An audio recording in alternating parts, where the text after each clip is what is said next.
안녕하세요. 누구식의 슬기로운 부모생활입니다. 반갑습니다. 슬기로운 부모생활의 이야기 오랜만에 다시 좀 찾아온 것 같은데요. 오늘 같이 할 고민은 뭐냐면요, 독서에 관한 이야기를 좀 해보려고 합니다. 아이와 독서 활동을 하면서 생기는 여러 가지 문제는 우리 부모님도 참 많이 난감하게 만드는 그런 주제인 것 같아요. 우선 그 첫 번째 고민부터 좀 살펴보죠. 안녕하세요, 박사님.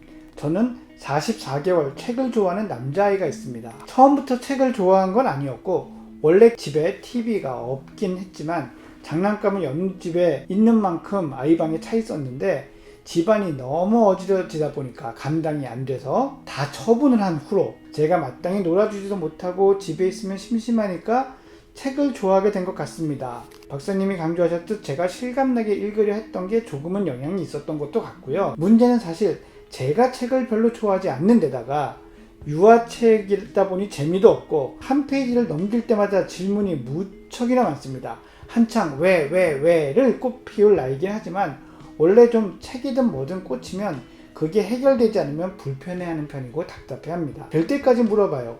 저는 집안일, 식사 준비도 해야 하는 데다가 19개월 된 동생도 있어서 큰아이가 책을 읽어달라고 하면 책을 온전히 집중해서 아이가 만족할 만큼 읽어주고 답해주지 못할 때가 많은데 해결을 해주고 싶은데 방법이 잘 떠오르지 않습니다. 아이가 책을 가까이 하는 습관은 좋은 거라고 했는데 저의 이런 태도가 아이의 호기심을 꺾게 되는 건 아닐지 걱정이 됩니다. 하셨습니다. 일단 아이가 책을 좋아하고 이야기를 좋아한다는 건 참 좋은 일이라고 생각을 합니다. 왜냐하면 언어적인 발달 측면에서도 좋고 만 3세에서 4세 사이 아이의 어휘력이 폭발적으로 늘어나는 시기거든요. 궁금한 것도 참 많고 다양합니다. 이 호기심이라는 게 에너지가 많이 필요한 건데, 이 호기심이 많다는 건 이 친구가 지적으로 뛰어난 그런 소질을 가지고 있을 가능성도 매우 크다는 생각이 들었습니다. 그런데 고민이 생긴 건 아이가 책을 읽는 걸 너무 좋아하다 보니 그것을 많이 하고 싶고 오래 하고 싶고, 왜 그런데? 왜? 이걸 끊임없이 얘기하는 것. 이게 이제 부모님의 어려움이고 고민이 되는 거죠. 손이 많이 가는 둘째가 있다는 것이 이제 현실적으로 어려운 일인데, 어머니께서 고백하셨어요. 저는 책 읽는 걸 별로 안 좋아하고 유아책 재미없다. 고민을 해주신 어머님께 제가 드리고 싶은 말씀 첫 번째는요, 재미는 엄마만 없어요. 이 아이는 똑같은 책을 몇 번을 읽고 몇 번을 읽을 때마다 늘 재미가 있습니다. 부모님이 지루해서 예전과 다른 캐릭터를 설정해서 연기를 해요. 그러면 아이들이 듣다가 그렇게 읽지 말라고도 합니다. 그냥 원래 읽던 대로 읽어달라고. 왜?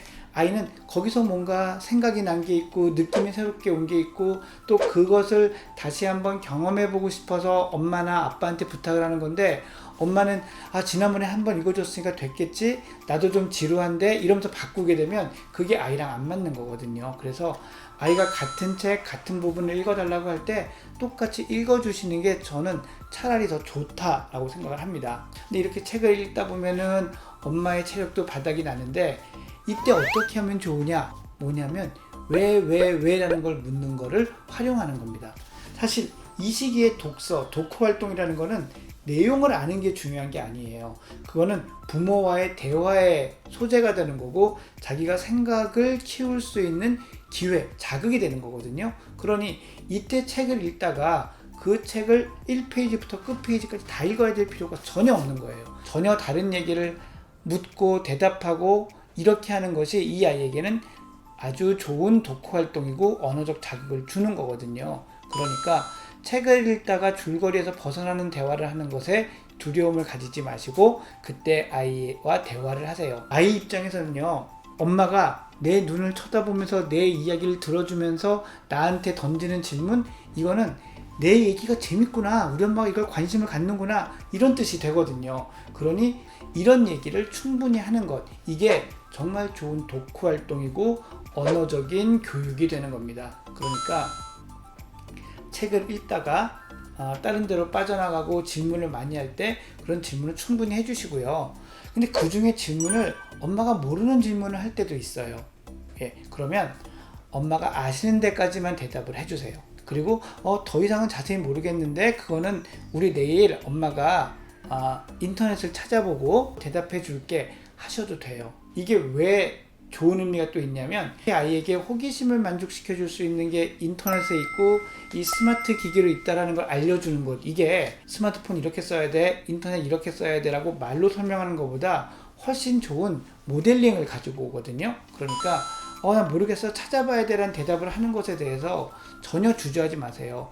우리 아이가 모르면 물어보는 거구나, 궁금한 게 있으면 찾아보는 거구나 라는 거를 은연중에 깨닫게 될 거거든요. 지금 사연을 주신 어머니께 한 가지 말씀 더 드려야 되는 게 있어요. 뭐냐면 그렇게 다 해주고 싶은데 옆에 19개월짜리 둘째가 있어요. 이럴 때 어떻게 하느냐, 둘째가 기다려주질 못하잖아요. 그러니까 이때는 되게 둘째를 봐야 돼요. 그땐 이렇게 첫째를 훈련을 시키는 게 필요합니다. 뭐냐면 자, 지금 얘기를 했어요. 책을 읽고 있어요. 그러다 얘가 울어요. 그러면은 잠깐만 기다려줘. 그러고 가서 이 아이를 보는데 아주 응급 상황이 아니면 보면서 얘를 좀 케어해주다가 첫째를 보는 거예요. 보면서 잘 기다려줘서 고마워, 정말 좀만 더 기다려줘 하는 겁니다. 또 하다가 야, 너 진짜 잘 기다린다, 정말 최고야, 이런 얘기를 해주는 거죠. 그러면 이 아이는 자기가 지금 하고 싶은 것이 중단되고 지연됐지만 최소한 엄마의 관심을 계속 받고 있었고 그 엄마로부터 칭찬을 얻은 게 되죠. 그러고 돌아와서 엄마와 하고 싶어 했던 것, 하고자 했던 것 끝까지 할 수 있다면 이 아이가 느끼는 좌절감이나 박탈감도 그다지 크지는 않다고 생각을 합니다. 그래서 이 기다리는 것을 이런 식으로 훈련을 시키는 거고요. 이 훈련이 익숙해지면 이렇게 빈번하게 왔다 갔다 할 필요 없이 점차적으로 혼자서 잘 기다리는 아이로 성장을 할 겁니다. 이렇게 점진적으로 아이의 행동을 키워나가는 지혜, 이것을 획득하신다면, 익히신다면 정말 말 그대로 슬기로운 부모 되시리라고 저는 확신합니다. 체력과 힘든 상황으로 어려워하시는 어머님한테 도움이 되셨는지 모르겠습니다.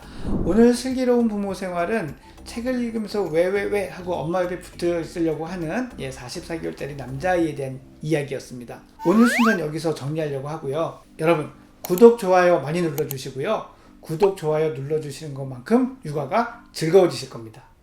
안녕히 계세요.